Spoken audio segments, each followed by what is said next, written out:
Es una película que da para analizar un montón de cosas, en mi opinión, y entonces cuando recibí la invitación de participar en este simposio, en una sesión, pues la verdad me vi obligada a seleccionar algunas cuestiones, y entonces me voy a centrar solamente en la parte de la película, en la forma en que el cuerpo de Venus Negra, ¿no?, de Sara, tiene un valor particular de construcción del sujeto que es Sara. Es decir, yo me voy a centrar básicamente en la cuestión del cuerpo para entender cómo los discursos médicos, bueno, todos los discursos, construyen al sujeto a partir del cuerpo. Eso es lo que les voy a proponer. Voy a lanzar las ideas generales para luego abrir un poco de debate para la cuestión que ustedes consideren, ¿okay? Entonces, bueno, lo primero con lo que quiero empezar es nada más, digamos, enfatizando que en realidad es un hecho real, ¿no? Ella existió, por supuesto, y voy a enfatizar algunas características. Es una mujer, es huérfana, es esposa, es madre, es vendida como esclava, es exhibida y también es bautizada. Estoy seleccionando esto para básicamente centrarme en la cuestión del cuerpo. Ahí creo que te incomodo mucho. Y básicamente lo que voy a enfatizar son dos cosas. No es cualquier cuerpo, es un cuerpo que llama la atención por su generosidad, y particularmente la generosidad, si se fijaron en toda la película, ni siquiera los senos tienen tanto significado como las nalgas y como sus labios menores. Esto finalmente la lleva, ¿no?, a ser examinada y clasificada. Es decir, lo que la película muestra, lo que logra este director es colocar a partir del libro, ¿no?, colocar la construcción de una mujer a partir de dos elementos de su cuerpo, las nalgas y los labios menores, ¿no? Y esa es la historia de una mujer construida así. La historia de Sara, para mí, es la historia de la Venus Negra. Es decir, la Venus, como ustedes saben, es esta figura muy generosa, tanto en los senos como en las nalgas, ¿no? Pero finalmente es una historia construida por los otros. Difícilmente, ¿no?, las pocas veces que Sara interviene con una cantidad de emociones contradictorias, ¿no?, y que la hacen, digamos, desdibujarse frente a los otros. ¿Quiénes son esos otros? El que la compra, finalmente, ¿no?, que sí la compra, realmente sí la compra, ¿no?, el que la explota, ¿no?, pero junto a estos están los públicos, es decir, no son solo esos actores, son otros, son los públicos quienes compran esta exhibición y este cuerpo, es decir, aquellos que estamos en cualquier sociedad en condiciones de pagar por ver aquello que nos parece exótico y que nos parece fuera de la norma, ¿no? Por supuesto, está la comunidad científica, ¿no?, que hace todo esto, los que la dibujan como digamos, un elemento de la naturaleza, pero exótica. Por supuesto, el aparato legal, el aparato jurídico. Por supuesto, la prostitución como una práctica. Y finalmente, por eso lo pongo en interrogación, regresamos a la construcción desde lo científico. O sea que ahí lo que parece es, al final, si se fijan, se vuelve a construir el cuerpo en la Venus, ¿no? Después, ¿no?, lo que hacen es fraccionarlo, segmentarlo, ¿no?, y colocarlo en sus partes, que es lo que le importa a la comunidad científica. La pregunta es si la historia de Sara es un círculo que se vuelve a repetir, es decir, ese cuerpo, esos genitales, eso que mostraron en la comunidad científica también se compra y se vuelve a exhibir, ¿no? Entonces es así como un círculo, por supuesto, de la vida de la Venus Negra, ¿no?, de esta Sara construida. La segunda idea que les quiero presentar es esta. Cuando se construye el cuerpo de Sara, en realidad se está construyendo a Sara. Es decir, Sara acaba siendo una mujer particular con un cuerpo particular. Pero es un cuerpo. Y es ese cuerpo el que es Sara, ¿no? Y aquí es donde finalmente hablamos de esto, de la biopolítica y los discursos de verdad. Es decir, hay un conjunto de verdades construidas en torno al cuerpo. En la época de Sara, ¿no?, cuando ella nace y luego comprada, explotada, exhibida, etc., 400 años antes, ¿no? Viene todo este trabajo, 300, 400 años antes, viene todo este trabajo de Vesalio y de Da Vinci para definir lo que es el cuerpo perfecto. Cuáles son las proporciones del cuerpo humano, cómo debe de funcionar el cuerpo humano, cuántas extremidades debe de tener, una sola cabeza, cuánto tienen que medir. Si se acuerdan, en el hombre proyectado por Da Vinci, todo es proporción, ¿no? Entonces, en realidad en esta época se fija una manera de ver el cuerpo humano. Cuando aparece Sara en la vida, ¿no? En realidad lo que está provocando es una complicación enorme, porque eso no se asemeja a ese cuerpo perfecto, a ese cuerpo ideal, a ese cuerpo definido como lo que debe de ser, ¿no? Puse ahí abajo una pequeña imagen para que vean cómo era representada la vagina, ¿no? Iba a decir la vagina femenina como si hubiera otras, la vagina, ¿no? Y que es la imagen del pene. Si se acuerdan, en una de las imágenes donde le están exhibiendo ya en París, aparece el Consolador, ¿no? Es el pene invertido, y esto está en un manual de anatomía. Así era vista y representada la vagina en 1500. Eso era lo que se sabía. Cuando en 1700, 1800, la comunidad científica lo que está tratando de hacer es reconocer todo lo que no se parece a eso.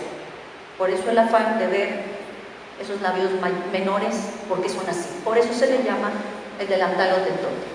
Y se hacen toda esta serie de dibujos, y estos son reales, digamos, están en el Museo Natural de París, ¿no? Y donde están todas las imágenes de este cuerpo que llamó tanto la atención, ¿no? Los moldes, ¿no? Lo que vimos en la película, por supuesto. Y estos discursos de verdad de los que hablamos, y particularmente el científico, lo que hace es nombrar aquello que no cabe en el cuerpo perfecto o ideal. Y entonces nombra a lo que se le llaman unas nalgas exuberantes, que así lo definió Curtius, ¿no? el médico. Y entonces le empiezan a poner nombres médicos para nombrar aquello, ¿no? Que no se parece a lo ideal. Y por supuesto, la cuestión de los labios menores, que se llama sinus pudoris, ese es el nombre científico, o macroninfa o delantal otentote. Ese discurso de verdad va construyendo el sujeto. La tercera y prácticamente última idea que les quiero colocar es que esta relación entre el sujeto, es decir, entre el sujeto, el cuerpo y la experiencia, nos permite preguntarnos quién es realmente Sara. ¿Quién es Sara? En la película, ¿quién es Sara? Si recorremos narrativamente la película, es una mujer con unas nalgas exorbitantes y unos labios menores muy crecidos, menores muy crecidos, y que se explotara. Esa es la vida de Sara. Esa es Sara, ¿cierto? ¿Quién define a Sara, no? Si se acuerdan, hay una escena cuando el amo, ¿no? El socio, va con la comunidad científica y acepta que le examine, y él le dice: sé bueno con ellos, trátalos bien. Ella, tratar bien a los científicos. ¿Sí? Es decir, haz lo que ellos te digan, ¿no? Este es el discurso de Cuvier después de 4 días en que estuvieron examinando a Sara. ¿Sí? Fíjense la forma de hablar de ella. Sara es eso, es una enorme protuberancia y tiene una apariencia así, ¿no? Esa es una construcción de Sara. Cuando lo citan a él, a la corte, y le dice a ella, los van a citar, pero cuento contigo, ¿no? Es decir, digamos, ya sabes lo que tienes que decir, ¿no? O sea, somos socios. Y si se acuerdan, el juez le pregunta: ¿a usted no le hizo ningún problema que le exhibieran? ¿Que no le hizo? Y ella contesta: no. ¿A usted no le llamó la atención eso? No. Y la reacción del público es: ¿cómo? ¿No? O sea, está siendo manipulada. ¿Qué piensa Sara de sí misma? No sabemos, ¿no? ¿Dónde está Sara? Cuando le examina el médico en el burdel, ¿no? En el prostíbulo, y dice: Perdón, pero es más bonito el subtitulado en inglés que en el español, ¿no? Y dice, oh Dios, esto es verdaderamente importante, ¿no? Claro, le está viendo los labios, ¿no? Y dice, wow, ¿no? Y a eso se reduce Sara en ese momento. O sea, Sara está ligada, si se fijan la escena cuando están teniendo sexo acá, está ligada a sus genitales. Sara está ligada a su cuerpo, ¿no? Aquí la pregunta es ¿quién es Sara para los otros? Y si hay diferencia en quién dice Sara que es Sara. ¿Quién es Sara? ¿Se acuerdan la plática con el periodista? ¿Sí? Y finalmente, ¿qué le dice el periodista? ¿Tienes algún problema para que diga que eres princesa? O sea, tú así, no nos sirve, ¿no? Entonces yo tengo que construir otra Sara, la Sara que esta sociedad necesita, o una princesa raptada, ¿no? Necesitamos estas Saras, pero ¿quién dice Sara que es Sara? ¿No? Y esta escena me parece sumamente reveladora para esto. Cuando el naturalista le muestra uno de los retratos que le está haciendo, y es la cara, solamente la cara, se lo muestra y le dice, ¿eres tú? Y ella pregunta, ¿yo? Es decir, ¿en qué momento puede Sara aprenderse a sí misma, más allá de su cuerpo? Porque Sara todo el tiempo es cuerpo en la película, todo el tiempo. Lo que es lamentable es que Sara todo el tiempo es cuerpo en su vida, porque esto es real. Esta es la vida de Sara. Sara murió a los 25 años. Es decir, a mí me parece una vida cortísima, pero sumamente complicada. Y con esto quiero terminar en términos de provocación.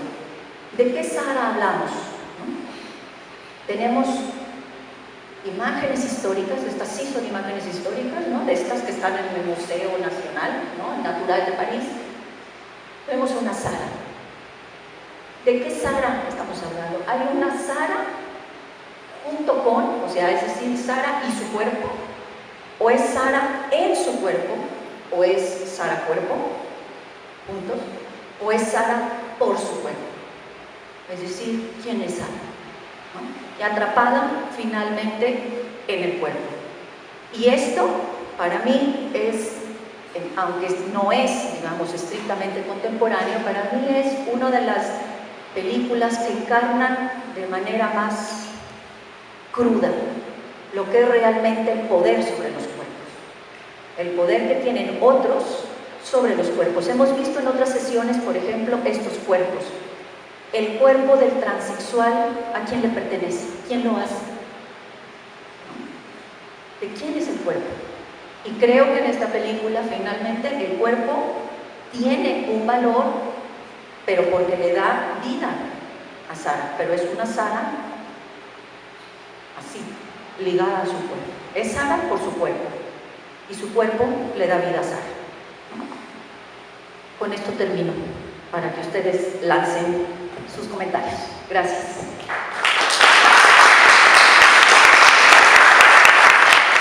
A mí también se me hace interesante como recalcar la medida en que la norma construye estos tipos de cuerpos anormales, pero en qué medida también, mientras el cuerpo satisfaga las necesidades de la norma, es decir, en tanto en su anormalidad satisfaga o el morbo o determinada exigencia, digamos que se convierte en una especie de anormalidad, ¿cómo decirlo?, aceptada. Y bueno, aquí el ejemplo es, digamos, particular, pero quisiera llevar a un asunto mucho más cotidiano, ¿no? Con los deportistas, ¿no? O sea, ¿en qué medida el cuerpo anormal, por ejemplo, los futbolistas cuando yo era niño no estaban tan fuertes como ahora, ¿no? O sea, esta construcción de un cuerpo completamente anormal, o sea, desproporcionado, ¿no? O sea, uno ve a Messi, pues es un chaparrito, pero tiene unas piernas impresionantes, ¿no? Entonces, ¿en qué medida la norma construye este cuerpo anormal como algo que lo satisface, que satisface la exigencia del sistema? Y en cuanto empieza a quebrantar o empieza a dejar de cumplir con las exigencias de la norma, entonces sí ya se le explota como un ente anormal, como una especie de monstruo que no está cumpliendo con lo que se le exige a su anormalidad. O sea, eres un héroe en la medida en que tu anormalidad satisface mi morbo, pero eres un monstruo en la medida en que dejas de satisfacerlo. Entonces sí ya señalo tu anomalía. Me queda la pregunta sobre todo en términos de cómo la propia Sara construye su noción de sí misma, ¿no? O sea, si hay un proceso, si se puede construir un proceso de su conciencia de sí misma, ¿no? Ante una vivencia de tanta explotación, previa incluso a aquella ser esclava, pues también era sirviente, también era, o sea, como que la historia de los 25 años de Sara pareciera ser una historia de mucha explotación y de como de mucho uso de su cuerpo y de sí misma a través de los otros, ¿no? Entonces, esa es una parte que a mí me hace ruido. Hay momentos en que la película sí te deja ver que ella está como preguntándose qué pasa conmigo, qué pasa, por qué pasan las cosas conmigo así. Luego también el alcohol que está siempre también, que es lo que la ayuda como a escapar de esta realidad y se ve que cada vez también está dependiendo más de eso, pero a mí me queda la duda de cómo se construye ella también a sí misma ante esta realidad en donde porque todo el tiempo le están engañando, todo el tiempo le están convenciendo y sí, él le dice el discurso, vas a ver, te va a tocar en tu momento tu dinero y te vas a poder casar y vas a poder, o sea, le vende por un lado, luego la convence y luego eres bella y o sea, todo el tiempo la están convenciendo para la explotación, ¿no? Entonces, ante tanta abuso y tanta explotación, ¿cómo puede un ser construir su noción de sí misma? Esa parte me dejó como bronceada. Bueno, a mí me parece que la película obviamente es muchísimo más compleja que solo estos ejes colocados hoy, ¿no? Como narrativa creo que es importante decir, digamos, que la película enfatiza, digamos, el eje más dramático de la vida de Sara, no es el libro, digamos, llevado plenamente, ¿no? Pero me parece muy importante dos cuestiones que parecen ser como muy claras aquí, es decir, la construcción de Sara responde a la participación de varios actores, como vimos, de varias instituciones, comunidades, etc., pero de manera diferenciada. Sara, el cuerpo de Sara, no es lo mismo para la comunidad científica que, por supuesto, para los que la explotan. Para nada. Ahí se puede entender cómo cada cuerpo construido se construye en función de los propios intereses de aquellos actores que tienen poder para participar en esta construcción. Incluso Sara es parte de esa construcción, es decir, sus propios cuestionamientos, pero también su propia estadía, es decir, quedarse, pensar en la posibilidad de ahorrar para regresar, eso es parte de la propia construcción, ¿no? Lo que creo que es énfasis importante en la película es que ella no se entiende sin el cuerpo, sin ese cuerpo, es decir, Sara es Sara porque tiene unas nalgotas y tiene unos labios enormes. Esa es la Sara. Sara es ese cuerpo. Y en ese sentido, el interés de los diferentes actores es diferente, ¿sí? Por lo tanto, parece, por lo menos el libro, parece estar bastante ajustado a la vida real de ella y de otras mujeres que fueron vendidas al mismo tiempo que ella, ¿no? Sí hay personajes empáticos, sí hay personajes que yo, desde la parte del análisis digo, separan a Sara de sus genitales, separan a Sara de esa parte de ese cuerpo que está siendo explotado, reverenciado, lo que sea. O, dicho de otra manera, logran ver a una Sara que los otros no ven, ¿no? Un poco en la cuestión de la ética de la que acabábamos de hablar hace ratito, perdón, es esa, es decir, lo que parece muy obvio en la película y que creo que sigue existiendo en el campo médico es que ellos separan al sujeto del cuerpo. Entonces, la ciencia médica, pues claro, el cuerpo es el objeto, la enfermedad es el objeto de estudio, ¿sí? Esta separación que se hace, claro, se puede mirar desde la ética porque aquí se ve sumamente brutal, ¿no? Y probablemente lo es, y lo fue en su momento. Lo que quiero decir es que estos intereses de separación del cuerpo del sujeto dependen del actor. Entonces, por ejemplo, esta empatía del naturalista es muy particular, pero desde las primeras exhibiciones hay mujeres que dicen, esto no es, o sea, ¿por qué me trajiste aquí? Esto no debe de hacerse. o incluso ya en París, cuando dicen las mujeres, está llorando, ella está llorando, ¿no? O sea, alcanza a ver este atisbo, digamos, de que detrás de ese cuerpo que resulta sumamente atractivo, ¿no? Porque está muy cargado de erotismo, está muy cargado de sexo. Ese cuerpo, no estamos hablando de una gente con unas piernas largas, ¿no? No estamos hablando de una gente con las orejas colgando, estamos hablando de un cuerpo que esa deformidad o esas exuberancias están en zonas muy erotizadas, ¿no? O sea, este ambiente en París, de estas reuniones donde, ¿no?, salía el asunto del erotismo y los senos y se tocaban, ¿no? Estas cuestiones como mucho más pegadas al placer, al gozo, ¿no? Pues por supuesto que tiene que ver con esta construcción de Sara. Entonces, estas cercanías o lejanías del cuerpo o de la persona de Sara, ¿sí?, por supuesto que impactan en la propia construcción. Por eso yo decía que este binomio entre un sujeto, el cuerpo que habita y la experiencia de vivir ese cuerpo, lo hace a uno tener esa percepción. Como bien comentabas, esto es del siglo XIX. Probablemente con una historia no tan tremenda como esta, pero todos podemos reconocer que nuestra percepción, nuestra definición como personas, como sujetos, tiene que ver con el cuerpo que habitamos.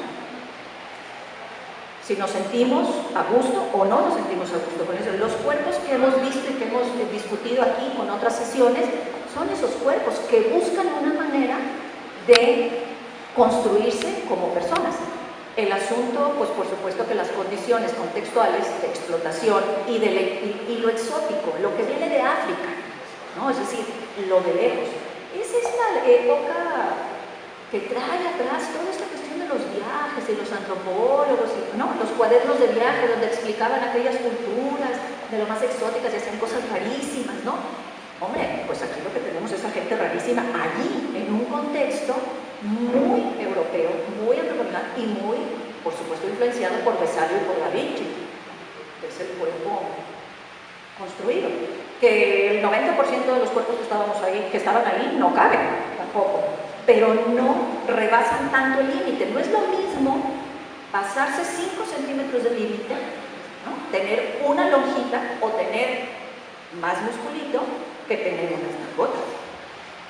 Claro que no son 5 centímetros. ¿Cuánto midieron las nalgas? Supongo que se acuerdan cuánto midieron. Digo, ¿no?, así decían, enormes, ¿no?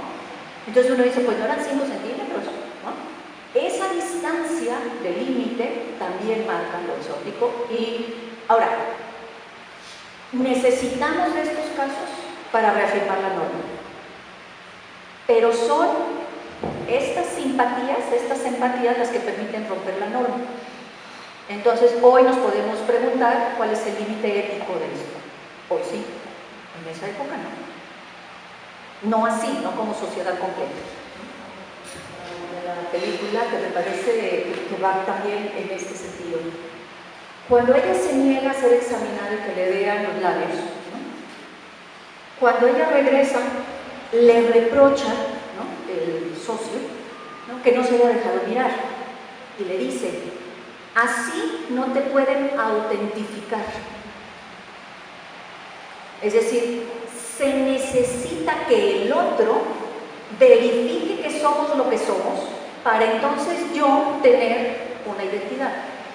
Ahí está la necesidad del otro. El asunto aquí es que el otro es la comunidad científica, lo cual lo hemos podido, pero finalmente es el otro, ¿no? Entonces había que autentificar.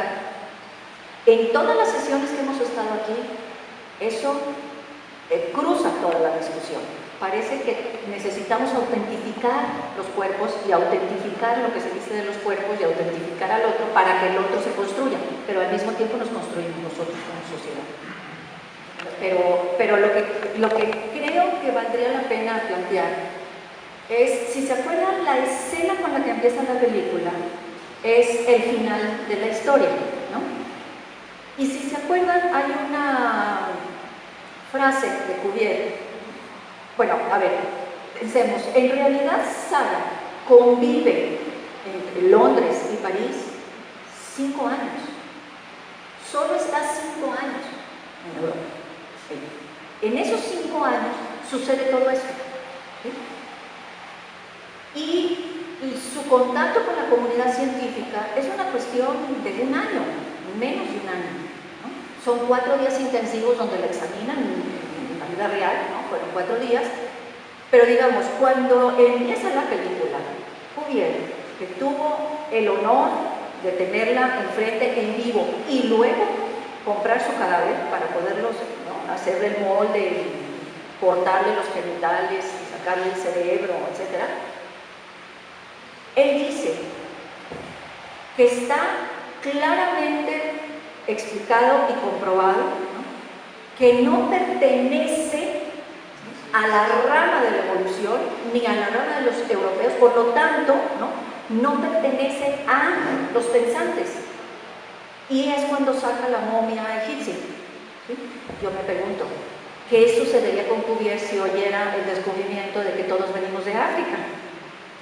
Pero se vuelve a morir, supongo, ¿no? O sea, se muere. ¿Por qué? Porque en ese momento, realmente, lo que se pensaba era que la evolución estaba en Europa y todo lo demás era evolución. ¿Sí? Entonces, cuando uno mira y trasciende esto y uno dice, bueno, hay un paralelismo, yo no sé, bueno, quizás sí, quizá llevándolo un poco a la situación de la mujer en general, pero yo pensaría que es más explicable en el término del contexto.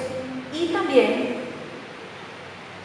pues de que el discurso médico es un discurso, volvemos a lo mismo, que separa al sujeto del cuerpo, por lo tanto es violento. O sea, el discurso médico es violento. Usted es un paciente, usted no es fulanito de tal. Usted lo que tiene es una enfermedad, no es que le duela. O sea, uno llega con dolor aquí y sale con apendicitis en un sujeto masculino de 27 años. ¿Ya? ¿No? Es decir, los sujetos como personas no cuentan, se oye muy feo, pero así es. El cuerpo médico, lo que aparece aquí, pues es muy violento, pero así es el cuerpo médico. Es decir, la ciencia médica así opera, el campo médico así opera. Y lo que yo quiero decir es que el campo médico, lo dije en alguna otra sesión a propósito de los cuerpos, el campo médico es quien se ha adueñado de los cuerpos, se ha adueñado de decir cuáles cuerpos son los que merecen vivir y cómo deben de vivir, y los que merecen morir. En términos de Foucault, dice que pasamos a una época en la que ahora no los matamos, pero no significa dejarlos vivir como sea.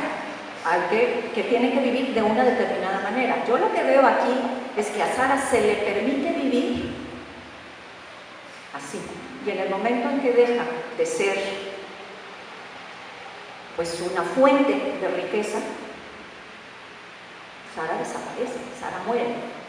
O sea, Sara muere en el momento en el que está contagiada y ya es hospitalizada. Es decir, hay que invertirle a ese cuerpo negro, mujer, por Dios, ya dio lo que tenía que dar. Y la madame no va a invertir en la hospitalización, que fue lo que vimos. Por lo tanto, ¿qué sigue? Pues se muere. ¿No? Entonces Sara desaparece. En el momento en que el cuerpo deja, en este caso, ¿no?, deja de ser útil, en ese momento los sujetos somos desechados. Por lo menos en esta narrativa. Yo no quisiera pensar que lo somos ahora. Algo que leí en un libro que se llama La historia cultural del pene y habla también de la criminalización del negro que tenía los genitales muy grandes en África, pero también se le comienza a hacer la comparación con animales. Son más bestias que hombres al tener esas proporciones en el tamaño de su pene. Y habla, ¿no?, también como Svend Todorov, en la primera parte de su libro, comienza a hablar de estos franceses que comienzan, los naturalistas, a construir el otro, que es el negro. Bueno, también habla, ¿no?, de cómo en primer lugar fueron los hombres negros que fueron objeto de estudio para construirlos y construir la imagen de Francia, ¿no? Y ya posteriormente pues la imagen de europeo, ¿cómo es? Porque también tienen los estudios de la raza amarilla, ¿no? Cuando comienzan a tener contacto, pero como ellos no son una población vulnerable, no son sujetos de estudio, pues los tienen como siempre más el señor Todorov lo menciona, ¿no? Son como una raza inteligente, no tan grande como la raza blanca, pero ahí están. Pero la negra es la que debemos de estudiar y debemos desmenuzar y estudiar para saber quiénes son. Nomás recordarles, mucho antes de esto, las estatuillas de las Venus y todas las imágenes de la cultura griega que tenemos, hay unos penes enormes, hay un culto al pene, pero un culto en el sentido de un reconocimiento. Ahí no hay enfermedad, ahí no hay deformidad, no estamos hablando de una enfermedad, estamos hablando de un atributo. Y las Venus, generosas por todos lados, un atributo. Es hasta que se vuelven, me hizo recordar, hasta que se vuelven objeto de estudio de la ciencia. Aquello se nombra como deformidad. Y entonces hay que estudiarlo para volverlo normal. Esta normalidad, esta medida a la norma, es este asunto de tenemos que encasillar quién es más inteligente, quién está más evolucionado, es hasta el momento en el que empezamos a hacer estas, digamos, como estas secciones del conocimiento, ¿no? Pero hace mucho, digamos, los genitales y los cuerpos eran venerados por lo que eran, cuerpos.